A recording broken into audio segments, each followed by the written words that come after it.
Bonsoir à tous. Donc, je vais vous donner le déroulement qui nous a amené du coup à ce choix. Donc, nous avons eu deux études qui, qui ont été élaborées. La première étude a été faite en 2016. Donc, cette étude nous a permis de définir certains points. Donc, un premier point, la localisation en centralité.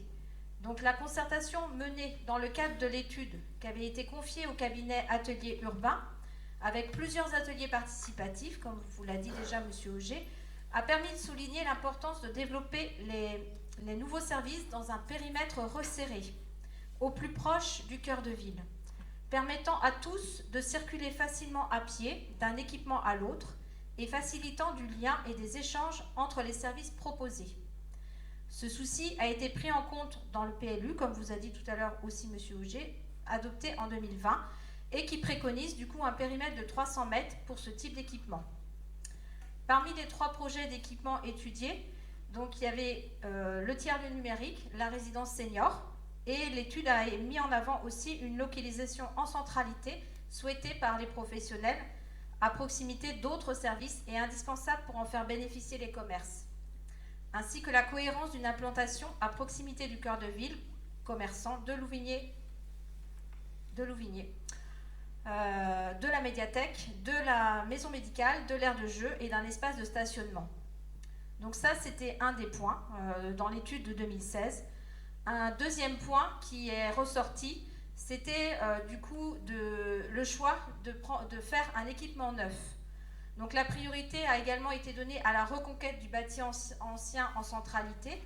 La ville s'est engagée à ce que 2 équipements sur 3 soient bien en reconquête du parc ancien. Donc nous avons déjà un bâtiment de réalisé qui est la résidence senior et le futur projet du tiers-lieu numérique.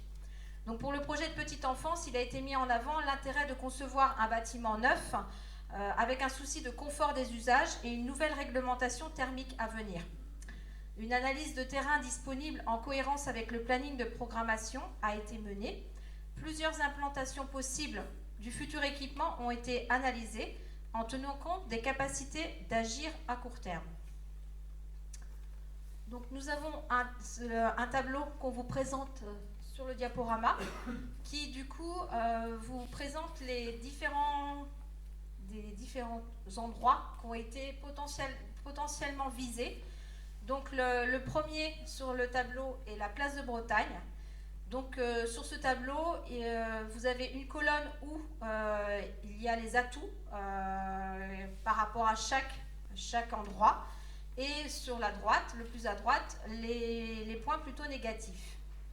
Donc par rapport à la place de Bretagne, elle était située en centralité, comme nous mettait en avant l'étude. Elle a une proximité de l'aire de jeu et des équipements de la communauté, mais il n'y avait pas de stationnement à prévoir puisqu'il y avait la place de Bretagne en face. Par contre, le côté négatif, c'était l'incidence sur l'arrêt de bus, puisque les arrêts de bus arrivent à cet endroit-là. La ligne 18 dépose et les transports scolaires, il y a aussi, je pense, des lignes scolaires qui passent ici. Le deuxième possibilité était le terrain de la communauté. Donc le point positif, c'était la proximité immédiate de l'espace jeu et de la maison du canton. Et cela permet de mieux rattacher psychologiquement la maison médicale aussi à la centralité, qui à l'heure actuelle se trouve un peu seule. Donc le côté négatif pour cette implantation, c'était le manque de synergie avec la centralité commerciale, puisque les commerces sont un peu plus loin, et le fait qu'il y ait besoin de stationnement supplémentaire qu'il faudrait aménager. Le troisième lieu était le 12 place du Prieuré. Donc là, on serait parti sur de la réhabilitation. Donc on voit que l'étude d'emblée avait plutôt penché vers plutôt du neuf que de la réhabilitation, mais malgré tout, on a quand même regardé cette possibilité. Donc là, les points positifs qui étaient sur ce bâtiment, donc c'était l'utilisation d'un bâti existant. Donc par contre, il fallait prévoir de la démolition, reconstruction du bâti et surtout en fond de jardin. Une réhabilitation du bâti en façade sur rue. Donc le stationnement place du commandant Frémont permettait un accès facile. La localisation dans l'hypercentre, là on ne pouvait pas être plus au cœur du centre de la ville. La mise en valeur de la villa numérique qui ne se serait pas retrouvée isolée en implantant le multi-accueil ici. Et les côtés négatifs de cet emplacement étaient les espaces extérieurs qui auraient été limités en surface, la rue Radiguet qui avait besoin d'être requalifiée par rapport à son stationnement, et le stationnement quand même non situé à proximité du bâti. Il aurait fallu traverser la route notamment, donc avec des enfants en bas âge, c'est pas forcément l'idéal quand même. Et il y avait aussi énuméré une gestion d'un double accès piéton côté place du Prieuré, et puis le problème des étages, puisque ça aurait impliqué une structure sur différents étages, donc ça complexifie quand même le travail des professionnels. Donc à l'issue de cette étude, aucune décision sur l'implantation n'a été actée. L'étude était menée par Louvigné Communauté. Il revenait à la ville de reconditionner l'enjeu de programmer un équipement neuf et de clarifier son implantation. La commune a souhaité approfondir ce projet en requestionnant les possibilités des deux implantations, qui sont la place de Bretagne et le terrain de la communauté. D'emblée, le 12 place du Prieuré a été mis de côté, sans exclure l'ouverture à d'autres sites potentiels. On avait laissé libre au nouveau cabinet d'études de nous proposer éventuellement d'autres choses aussi. Donc, nous arrivons à la deuxième étude menée cette fois-ci par le cabinet Lowe. Donc là, l'étude s'est déroulée également avec des ateliers participatifs qui ont permis d'associer du coup les professionnels et acteurs de la petite enfance pour approfondir les points de vue et objectiver les choix. Ont ainsi participé des professionnels du multi-accueil, du centre de loisirs, de l'école publique, des assistantes maternelles, des parents d'utilisateurs du multi-accueil actuel et du personnel du centre social de la médiathèque Ludothèque. Donc, lors de cette étude, 2 sites préciblés ont été étudiés. Donc, dans la continuité de la première étude, le cahier des charges de l'étude a demandé au bureau de se pencher et de comparer donc les 2 sites, Place de Bretagne et le terrain de la communauté. Pour chacun de ces 2 sites, 2 implantations possibles ont été étudiées. Par ailleurs, le cabinet s'est intéressé également à la place du 8 mai 1945, qui n'avait pas été jusqu'ici mis en possibilité, et au jardin du presbytère, mais sans retenir ces possibilités d'implantation. La volonté des professionnels de se rapprocher des autres équipements, besoin de jardin, de penser le jardin du presbytère autrement, et la place du 8 mai en lien avec la résidence senior plutôt et avec l'habitat. Donc le résultat de cette analyse a été présenté en commission petite enfance, en comité de pilotage, ainsi qu'au conseil municipal du 20 décembre 2019. Donc on va pouvoir passer peut-être, vous avez peut-être passé déjà la slide avec les couleurs, voilà, c'est ça. Donc le cabinet d'études a émis certains critères et pour les 2 sites, a comparé site par site, a mis des couleurs. Le vert, c'est très bien, ça convient très bien. Le orange, c'est plutôt pas trop bien, et le jaune, c'est moyen. Donc par rapport au site Place de Bretagne, on voit que au niveau de la caractéristique parcellaire, c'est pas au top. Le contexte actuel, pareil, il n'y a qu'un carré vert, donc n'est pas très optimisé.